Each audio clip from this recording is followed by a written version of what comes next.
Ya Bu, jadi tadi kan kita sudah menggolongkan tanda-tanda ketika anak mendapatkan kekerasan fisik ya Bu, fisik, psikis sama yang gejala-gejalanya tadi. Nah, ini akan disimpulkan. Jadi kita baca bareng-bareng di sini untuk menyimpulkan permainan sebelum tadi. Ini ada tanda-tanda kekerasan, terjadi kekerasan seksual dilihat dari gerakan-gerakan tak wajar. Ini yang dari gerakan-gerakan tak wajar Bu. Jadi yang pertama, kedua bahu terangkat sehingga menutupi leher. Ini gerakan refleks seseorang untuk melindungi tubuhnya. Terus yang kedua, kepala tertunduk ke dalam. Ketiga, kedua tangan dan kedua kaki menyimpul erat. Keempat, lutut tertekuk ke dalam. Berikutnya, tubuh menekuk, mata berkedip-kedip, wajah pucat pasi, dan lain-lainnya. Jadi ini yang termasuk gerakan tidak wajar ketika anak itu mengalami kekerasan seksual. Ngerti nggih Bu? Oke, berikutnya ini ada yang dilihat dari gejala fisik, yaitu sakit jika memakai celana dalam dan mengeluh kesulitan atau kesakitan saat buang air kecil atau buang air besar. Cedera pada buah dada, bokong, perut, bagian bawah, paha, sekitar alat kelamin atau dubur. Memar di bagian tubuh atau gigi cedera atau tanggal saat pelaku menyergap dan memaksa korban merapat di dinding dan korban melawan. Ini dari sumbernya dari seorang peneliti bahasa tubuh Bu. Terus berikutnya, rasa panas dan nyeri di area genital dan terasa sakit jika disentuh. Berikutnya, cara jalan yang tidak wajar atau agak mengangkang. Lalu ditemukan bekas bercak darah atau cairan di celana dalam anak dan kemungkinan ditemukan di bagian pakaian yang robek atau kancing yang lepas karena ditarik paksa. Ini yang dilihat dari gejala fisiknya.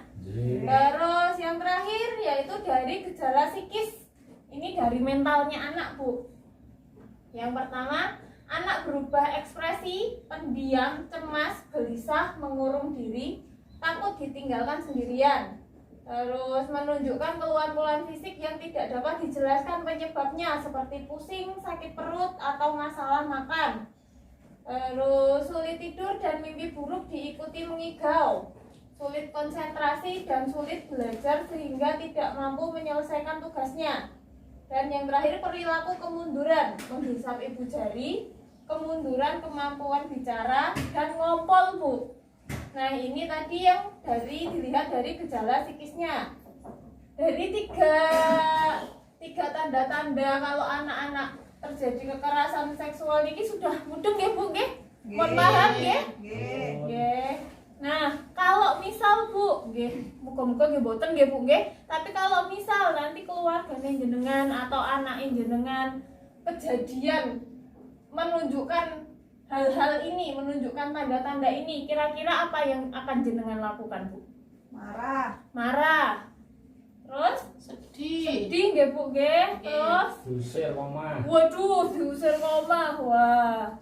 Nggih. Jadi kita simpulkan bareng-bareng lagi, kira-kira apa sih yang bisa kita lakukan kalau misal anaknya kita atau saudaranya kita terjadi kekerasan seksual atau mengalami kekerasan seksual.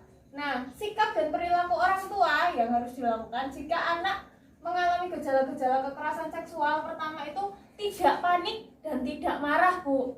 Nanti kalau jenengan panik, jenengan muring-muring, anaknya langsung jeketet, malah rawani ngomong opo-opo. Kan ngoten nggih? Terus kedua, peluklah anak erat-erat untuk menunjukkan bahwa Anda sangat menyayangi mereka. Jadi dilem sik Bu, beno cahe nggih ora wedi, ngoten nggih. Berikutnya, sampaikan bahwa tidak ada satu orang pun yang boleh menyakiti mereka dan apapun yang terjadi akan tetap memberikan perlindungan. Ini biar anak merasa aman, biar anak merasa nyaman dan sedikit demi sedikit nanti bisa terbuka ke orang tuanya.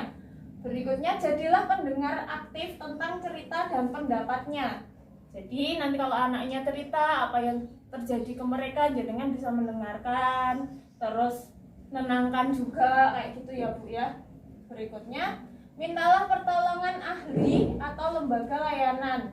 ini nanti bisa ke fasilitas kesehatan, bisa ke Bu Bidan, bisa ke psikiater kayak gitu nggih Bu. Dan yang terakhir laporkan polisi karena bagaimanapun juga itu tindak kekerasan seksual.